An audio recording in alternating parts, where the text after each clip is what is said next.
Hello and welcome to this Tuesday edition of New Day at Arirang. It's 8 a.m. on December 28th here in Seoul, South Korea.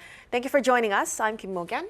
And I'm Mark Broom. Over the next hour, we'll take a look at the big news stories of the day and get expert insights on the issues facing South Korea and the rest of the world. However, our top story this morning, the South Korean government has granted emergency use authorization for Pfizer's COVID-19 pill. It goes by the name Paxlovid. Local authorities have enough doses on order already for hundreds of thousands of people, which will be available within a matter of weeks. Kim Sang-min reports. South Korea's Ministry of Food and Drug Safety on Monday granted emergency use for Pfizer's COVID-19 pill Paxlovid, making it the first oral antiviral treatment to be used in the country. The approval of Merck's molnupiravir COVID-19 pill, which is also under review, has been delayed. The decision was made with a growing need to introduce oral treatments that patients can take on their own, considering the increasing number of COVID-19 cases and critical patients in the country. Paxlovid is set to be used as early as mid-January and will be prescribed to patients recovering at home and those with mild to moderate symptoms. Experts say the authorization comes at a critical time, with the country's daily COVID-19 caseloads remaining in their thousands. Because it can be taken while patients are being treated at home, it is the first step where the COVID-19 virus can become like flu, in which can be taken care of at home by taking Tamiflu. The pill itself can be kept at room temperature and can be taken within 12 months from the date of production. While Paxlovid was found to reduce severe illness and death by up to 88%, the experimental drug of Merck showed an efficacy rate of around 30%, prompting governments around the world to rush for the Pfizer pill as their first choice. Seoul has secured 604,000 courses of COVID-19 pills, some 360,000 from Pfizer and around 240,000 from Merck. It plans to order an extra 400,000 more early next year. The U.S. has already purchased 10 million Pfizer treatment courses, and Japan 2 million. Lab experiments show that Paxlovid can even be effective in treating the Omicron variant, giving hope that it could be a game changer in curbing the spread of the virus. Kim Sang-min, Arirang News. Now, South Korea's infection numbers appear to be on somewhat of a downtrend, although it's still early in the week, a bit too early to say for sure. This may be reflected possibly in the country's upcoming announcement on whether or not it will extend the current prevention measures past the current date, which is January 2nd. Further afield in Europe, several countries are really battling an explosive spread of the Omicron variant. For more on this and other updates is our reporter Han Sung-woo here back in the studio. Good morning, Sung-woo. Happy to be here. Good morning. So Sung-woo, let's start with the COVID-19 tally for today. Yes, we'll know for sure when the official numbers come out in an hour, but like yesterday, today's daily tally is looking to be in the 4,000 range. Up until 9 p.m. Monday, health authorities recorded 3,539 new cases, 235 less compared to the same time on Sunday, and 700 less than last Monday. Health authorities say infections seem to be shrinking on the heels of the country's booster shot campaign and the strict prevention measures currently in effect nationwide. The daily average number of new COVID-19 cases in the country over the past week is 6,101. That's an 11.1% drop from 2 weeks earlier. The weekly reproduction number currently sits at 0.98. It's the first time the value's gone below 1 in 8 weeks. This explains their decision to lower the level of danger posed by COVID-19 from very high to just high in regions outside the capital area. Seoul and the surrounding area, as well as the nation as a whole, remain at very high. But the recent drop in infections is raising hopes the government on Friday may decide not to extend the tough social distancing guidelines currently in place, but rather shift back to the so-called gradual return to normal.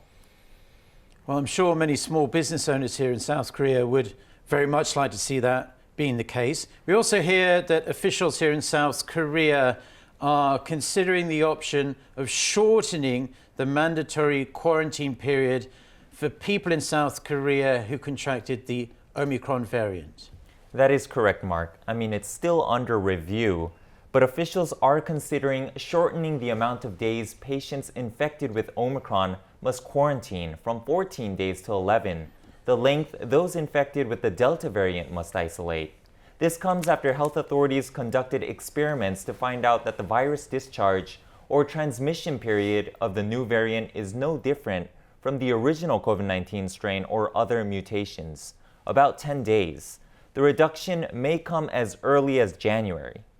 Now, speaking of the Omicron variant, Sung-woo, tell us about the situation of Omicron worldwide.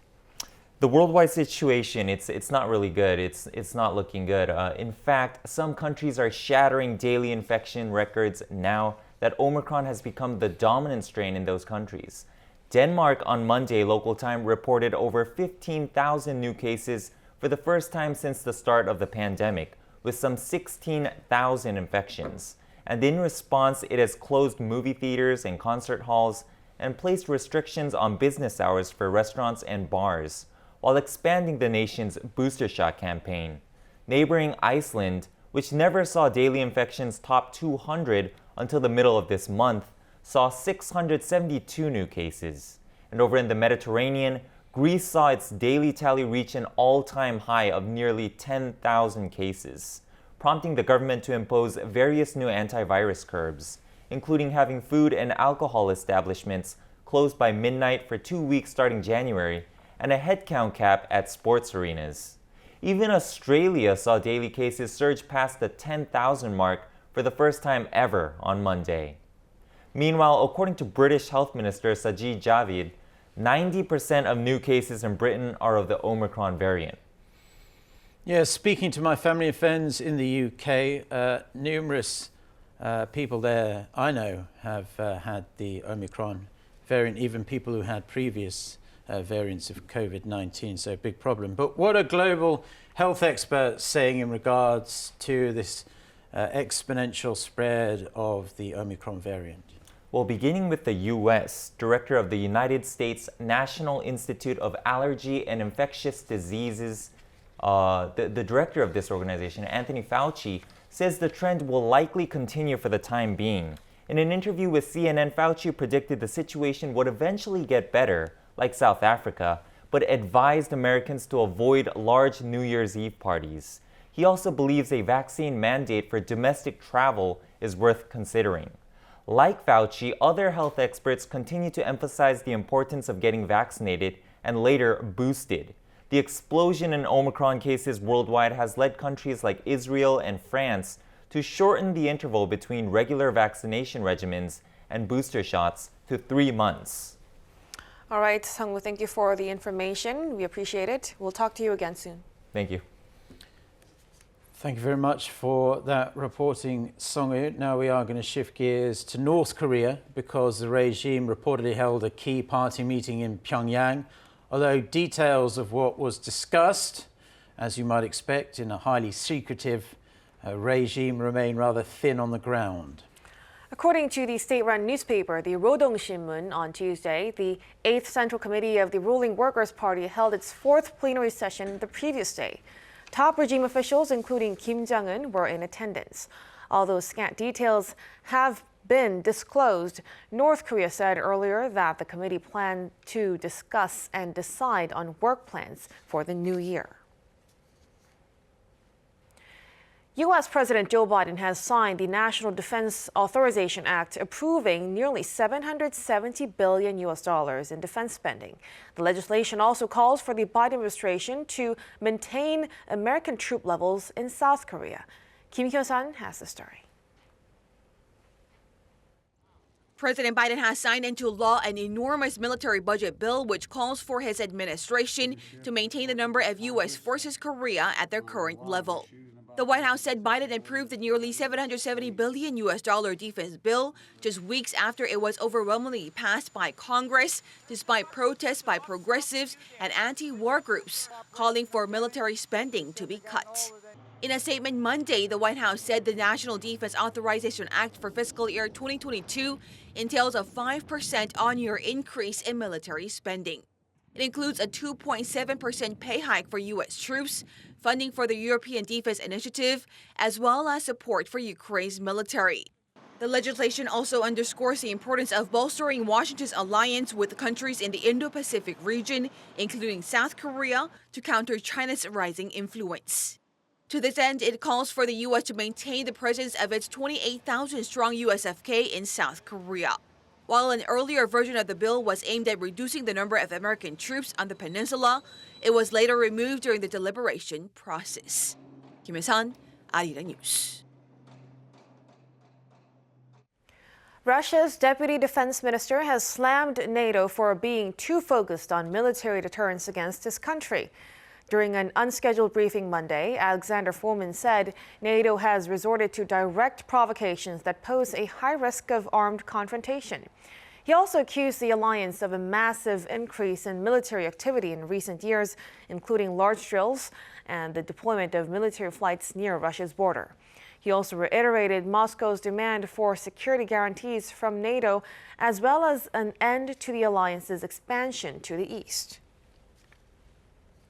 Now it's time for On Point, where we speak to experts to delve deeper into the biggest news stories in the spotlight right now. Russia and Ukraine have been locked in a bitter tug-of-war ever since Moscow annexed the Crimean Peninsula in 2014. It had largely gone pretty quiet for a number of years, but in recent weeks we've seen tensions reignited over Moscow's troop deployment near Ukraine's border. Russian President Vladimir Putin really putting the pressure on the US for some form of security guarantees that would stop NATO expanding east to Ukraine, which President Putin views as an effort by the West to encircle Russia.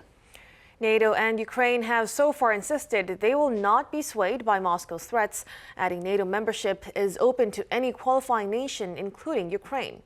So where does this situation leave us, and could the tensions bubble over into something more serious? For the answers to these questions and more, we're joined by Mark Barry, the associate editor of the International Journal on World Peace. Good morning, Mark. Good morning.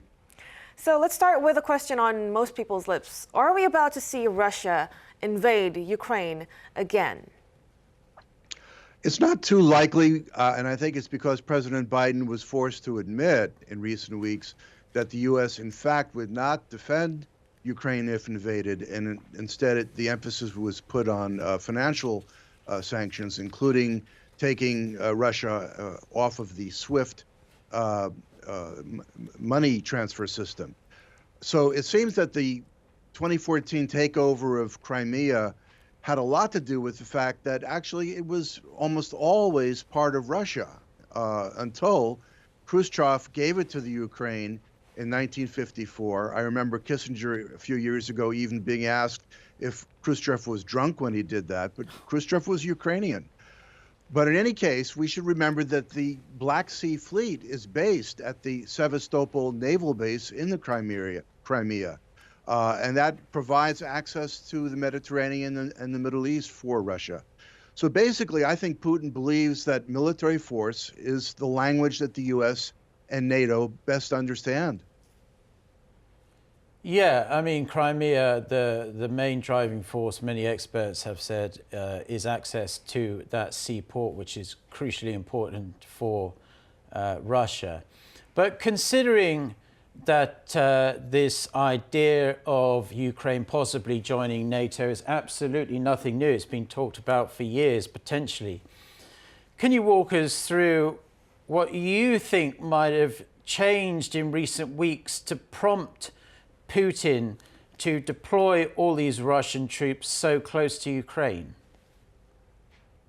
Well, we have a different president as of January 20th, no longer President Trump. President Trump twisted a lot of arms in NATO to pay up more, and he showed a very cool attitude.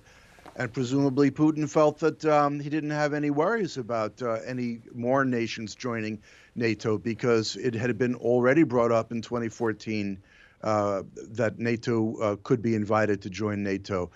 But the other reason, I think, is not only a new president, but the fact that the U.S. exhibited a very abrupt and clumsy and in the eyes of many, humiliating pullout from Afghanistan after 20 years and the expenditure of trillions of dollars. So in my view, Putin perceived these as signs of American weakness, and that's what really made him act in the threatening manner that he has in the last couple of months or so. Now, Mark, Russia largely blames Ukraine for the crisis and NATO as well for cooperating with Kiev. Can you understand Putin's frustrations with what he sees as NATO's steady encroachment toward Russia?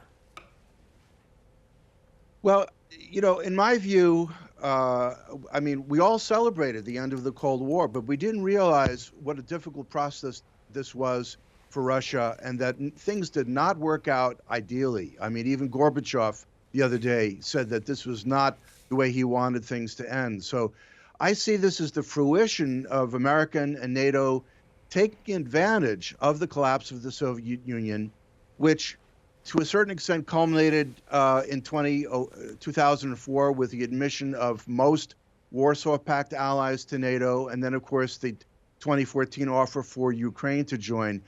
But to me, this relates to how the USSR collapsed in the first place 30 years ago this week, and the fact that Ukraine, which is not well known in the West, gained control of territory that once had traditionally been Russia's.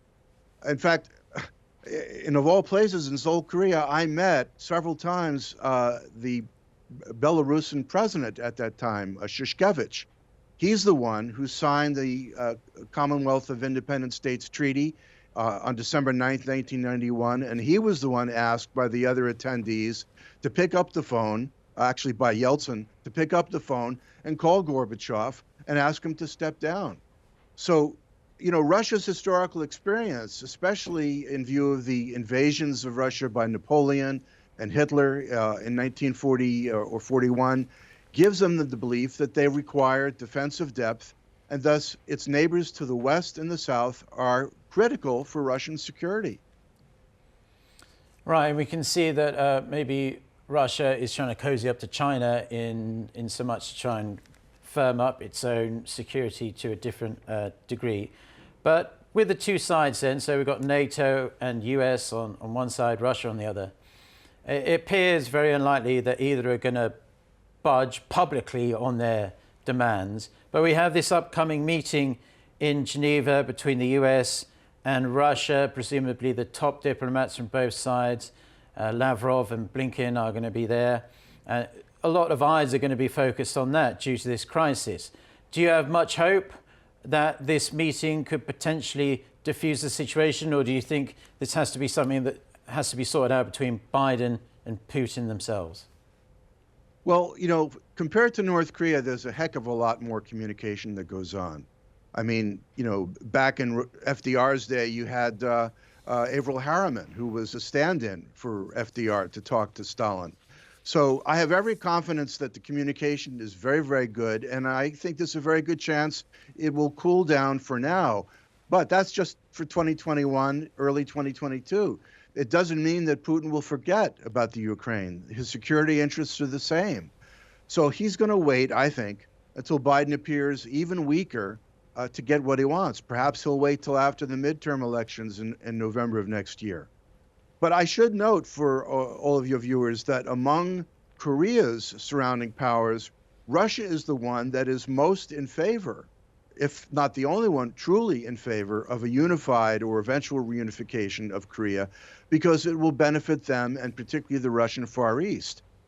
Moreover, Russia also knows it has a singular role it had a singular role in creating the DPRK in 1948 and in enabling North Korea to start the Korean War. So, interestingly, with all of this said, Russia may in fact play a better role in the peninsula's future than anyone else. So, we should see that Russia acts according to what it believes are its best interests, and sometimes those interests may in fact be beneficial to the Korean Peninsula. All right, Mark, thank you so much for your insights again. Hope to talk to you again soon. Okay, thank you very much, and Happy New Year. Happy New Year.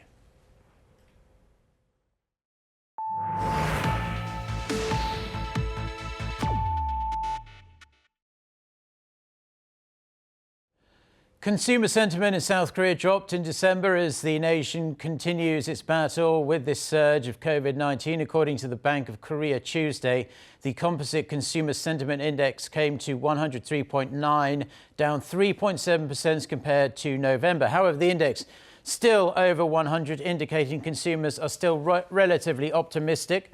The central bank attributed the decline to the pandemic. December's figure marked the first downturn in 4 months.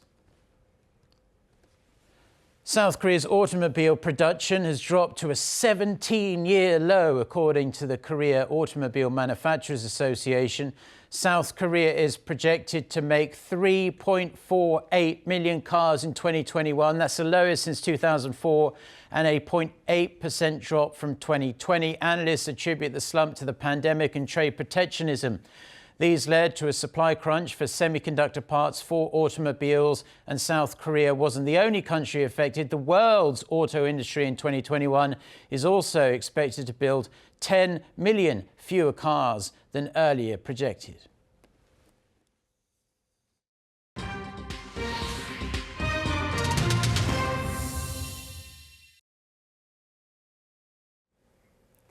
It's time for Global Insight, where we speak to experts from around the world to hear their views on issues making headlines. As we wrap up the year of 2021, we look back on major trade issues in the second year of the COVID-19 pandemic, and we also project what's to come in the coming year. For this, we have the honour of connecting with John A. Quelch, Dean of the Herbert Business School in the University of Miami. Welcome back on our programme, Professor Quelch. It's lovely to see you. Thank you, Sion. And well, we have quite a number of questions for you today as we look to wrap up the year. And well, first of all, this ongoing supply chain issue. So first of all, what led to this ongoing crisis this year, and why has it been so difficult to resolve? First of all, COVID did cause the closure, unscheduled closure of many manufacturing plants and ports. And that really did disrupt the global supply chain.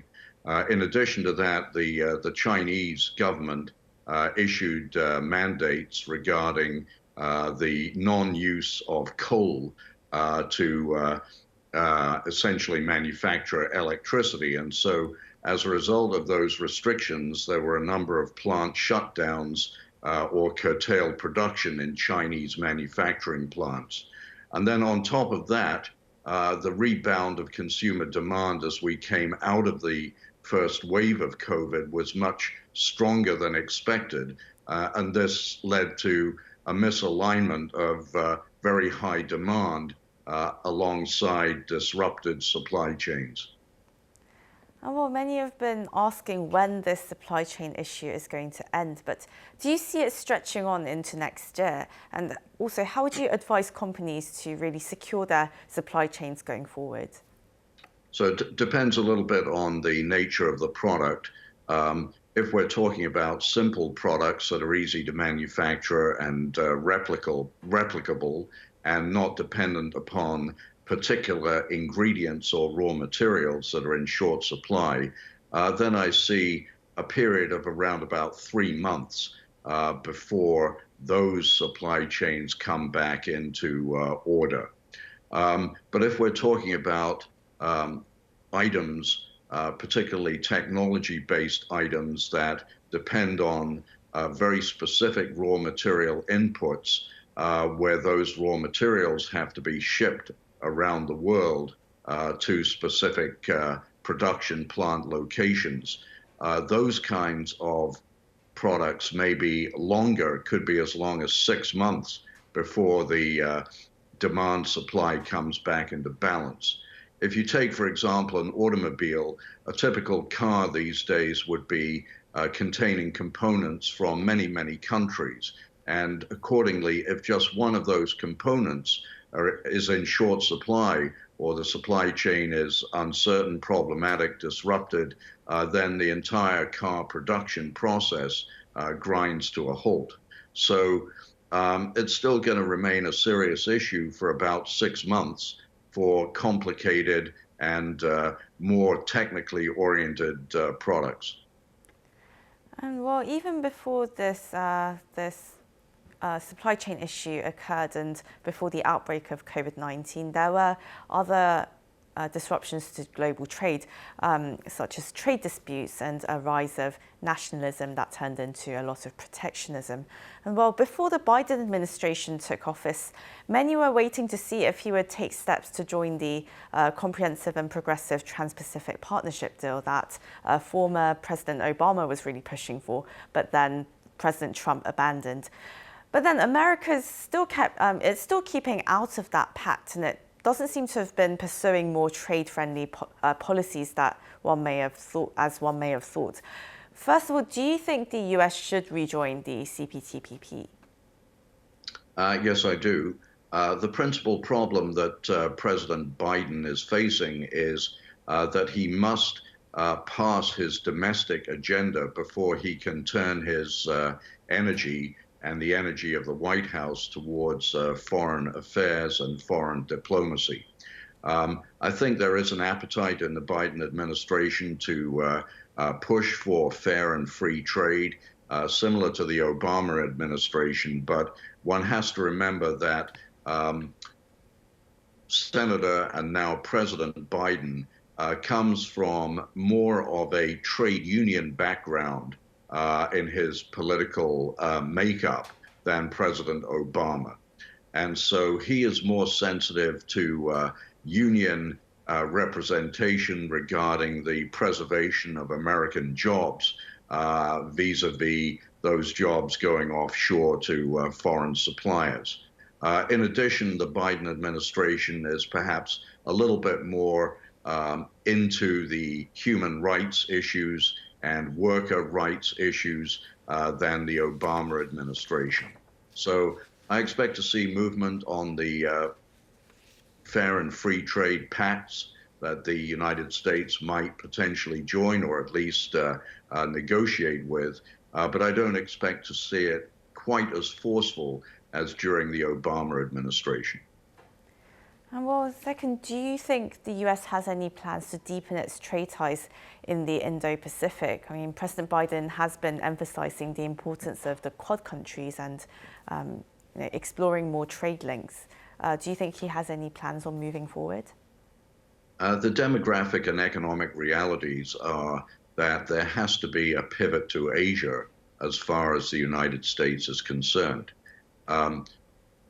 That is one reason why the United States withdrew from Afghanistan, withdrew its forces, so that it was no longer potentially as bogged down in the Afghan and Middle East issues that were perhaps distracting it and sucking some of the oxygen in foreign policy away from the pivot to Asia. Whether or not that continues to hold remains to be seen. The United States has to rebuild its relationships with European nations, which it is, of course, doing after the Trump administration derailed those relationships.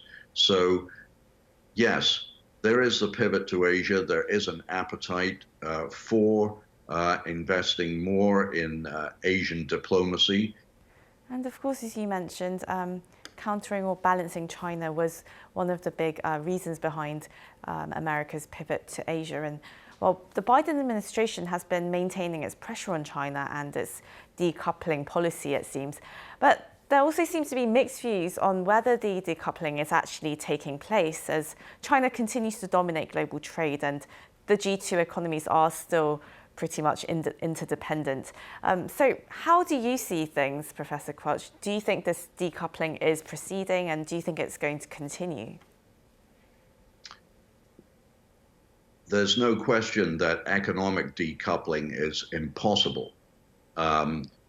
We have conceded low-cost manufacturing to China as the factory to the world, with all due respect, of course, to Samsung and many outstanding Korean manufacturers, as well as Japanese. But largely, global manufacturing is concentrated in China. There's no question that to change that to reorganize those supply chains would be very time consuming and actually, frankly, expensive to American consumers who would end up having to pay higher prices. So decoupling economically is simply not possible. And we can see, despite all of President Trump's efforts, that the trade level between China and the US has sustained itself. In fact, it's increased despite those efforts. But I think there's a positive here as well, and that is that, in my mind, as a global citizen, trade and foreign direct investment are two of the best guarantees for peace. And where there is peace, there is prosperity. So I'm not in favor of decoupling, and I don't believe it's practical. Well, unfortunately, though, we are seeing the geopolitical rivalry between Washington and Beijing intensifying, and there's still some anger in Europe following Brexit and the formation of a security pact between the UK, Australia and the US. Well, do you see, in light of these trends, trade links around the world changing or new trade blocs emerging around the world?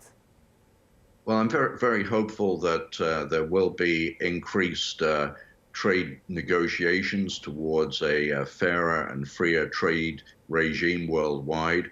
That is not typically practical these days on a global basis.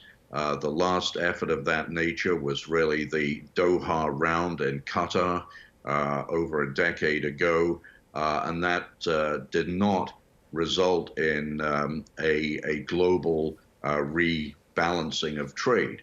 So subsequent to the Doha round, individual countries negotiated bilateral agreements with each other, regional blocs negotiated with individual nations or with each other.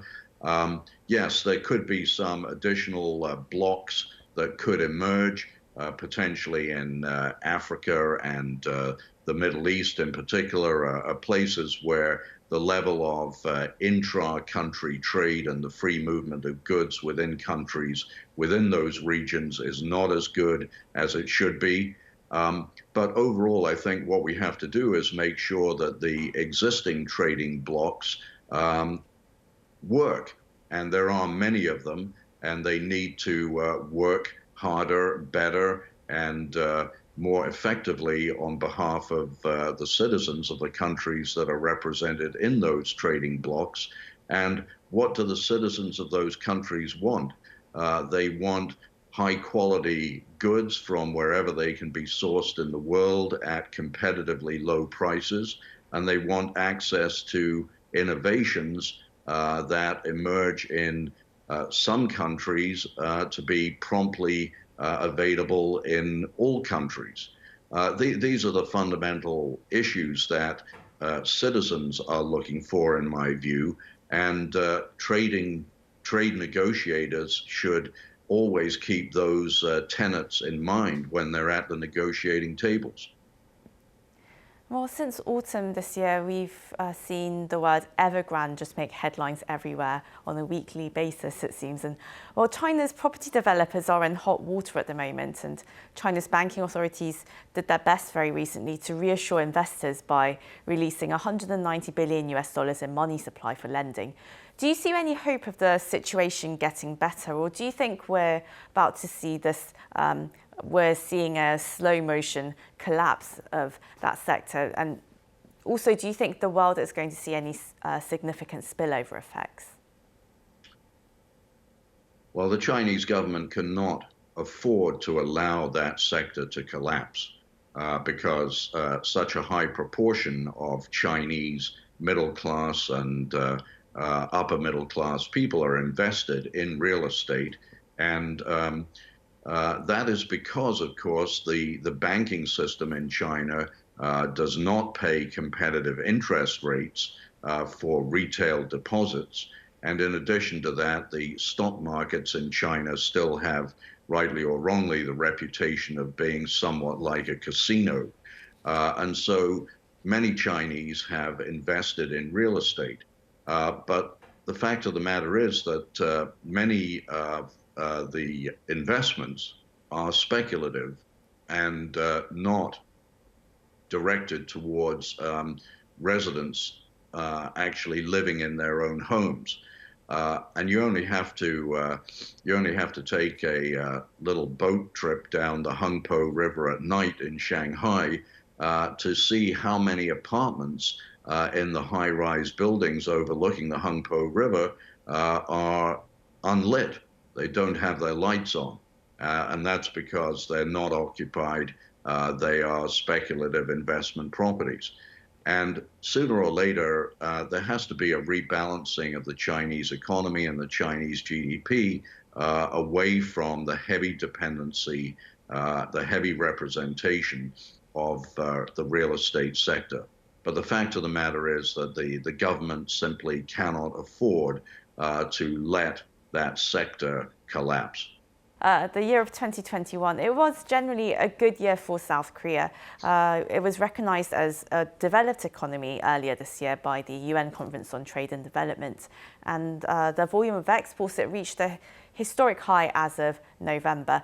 But due to the country's rather heavy dependence on semiconductors and automobiles, there's been concerns about the sustainability of economic growth here. Do you see any opportunities or areas of growth for South Korea?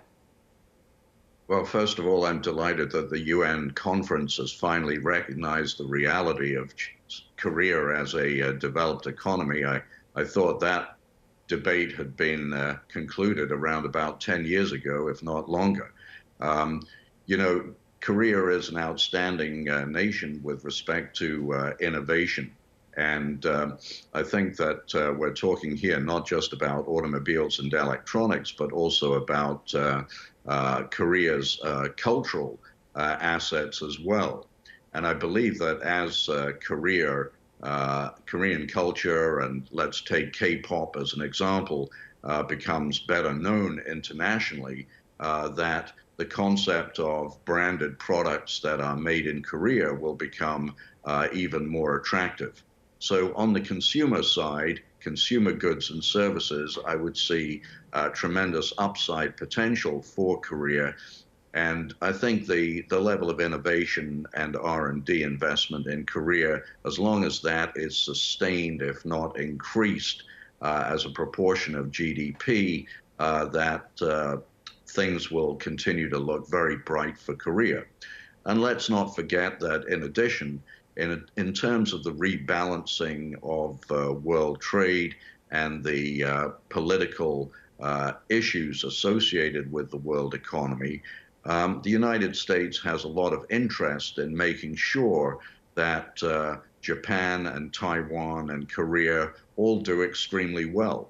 And so there's going to be a lot of cooperation between those countries, I think, in terms of facilitating technical advances in AI, in machine learning, in all of the other areas of technology that we know are going to govern our lives in the next 50 years. Well, thank you very much, Professor. That was John Quelch, Dean of the Herbert Business School in the University of Miami. As always, it's such a privilege to hear your insights. Thank you so much for your time. My pleasure. Thank you.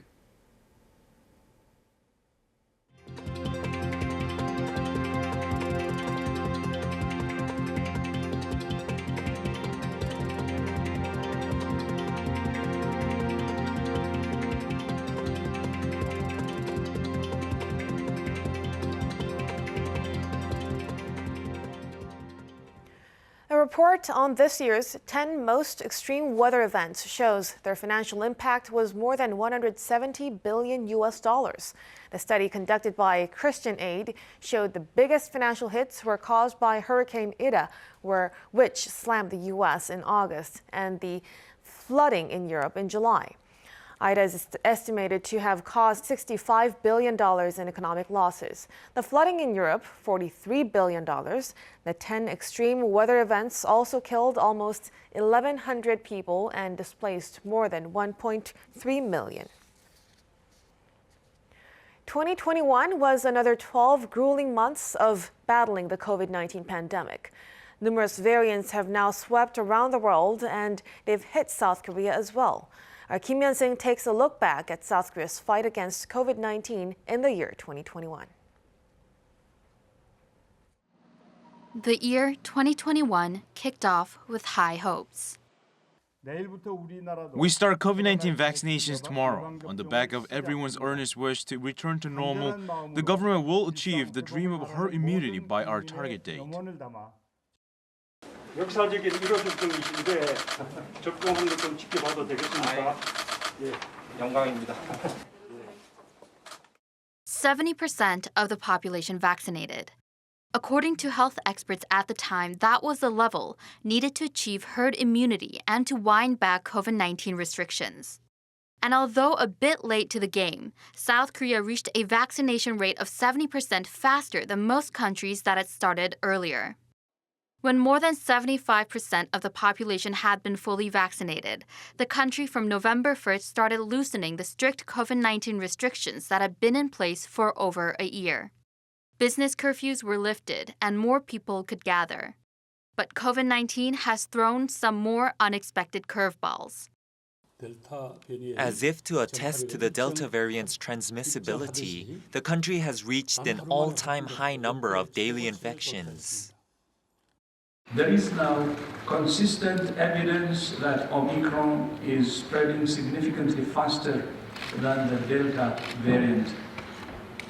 And it's more likely that people who have been vaccinated or have recovered from COVID-19 could be infected or reinfected.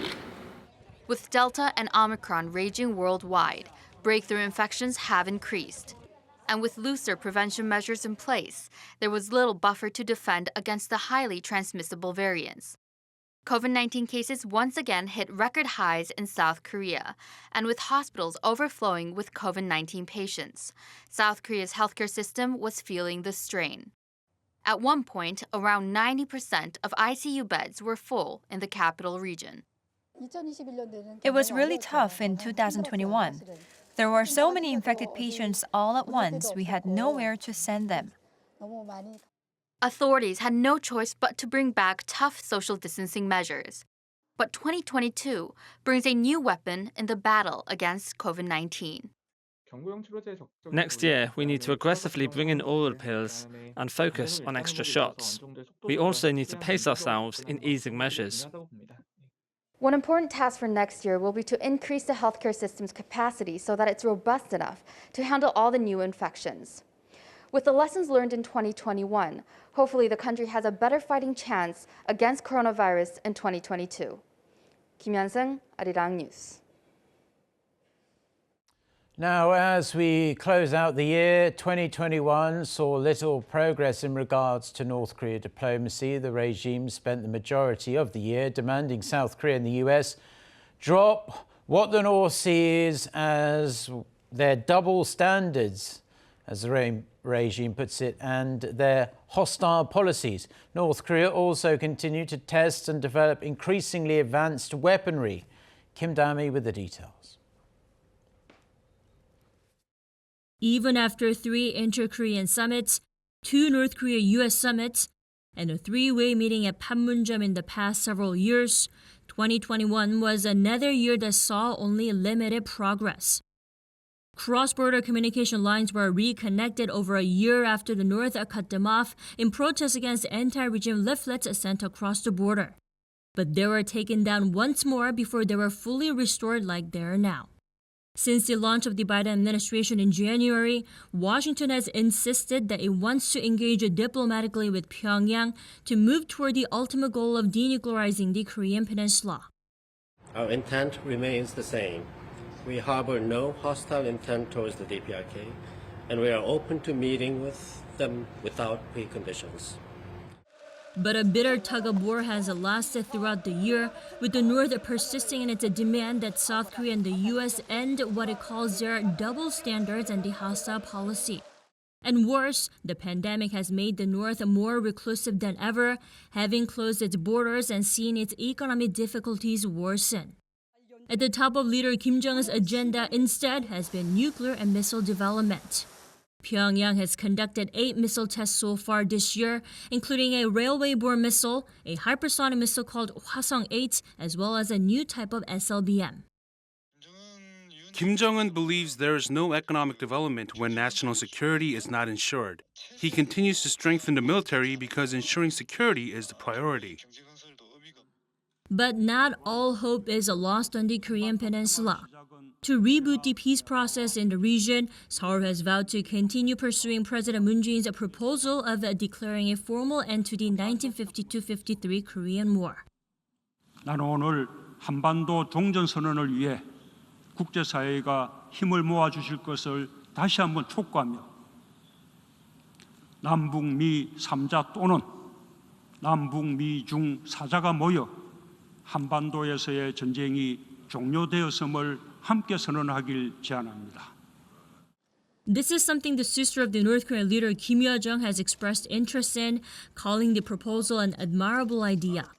North Korea is set to convene a key party meeting later this month, which could be used to evaluate the first year of the regime's 5-year economic plan. Watchers also note the possibility of a message for Seoul and Washington regarding the end-of-war proposal, which would mark a turning point for the two Koreas and the U.S. in the new year. 김다미, Arirang News.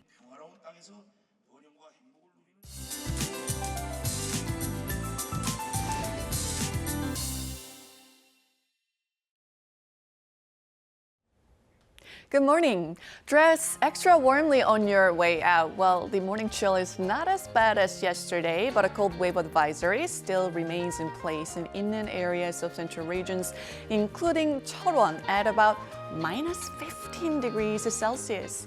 Meanwhile, Busan and Ulsan have been under a dry weather warning for 3 consecutive days.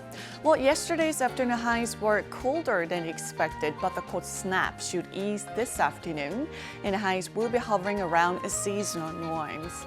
Morning temperatures are 4 to 5 degrees higher than the same time yesterday, but very cold over in Chuncheon at about minus 11 degrees. Dust levels, though, could go high in the capital and Chungcheong-namdo province during the day today. Lots of clouds will be hanging over the country, and highs will be 4 to 7 degrees higher than yesterday. Daegu going up to 7, Gwangju at 8 degrees Celsius.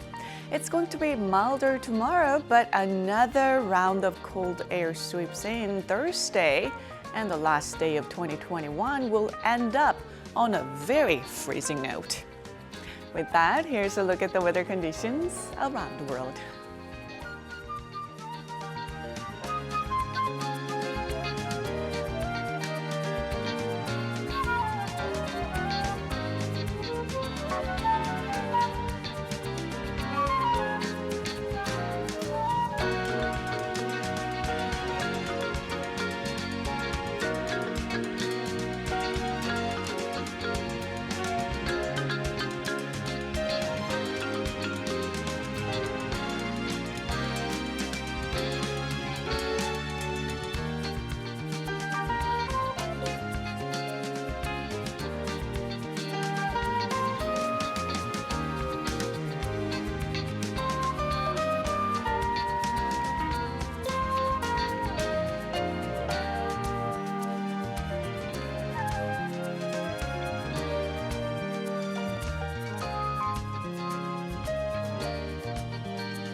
And that's all we have for now. We'll be back at 8 a.m. Korea time on Wednesday for our next edition of New Day at Arirang.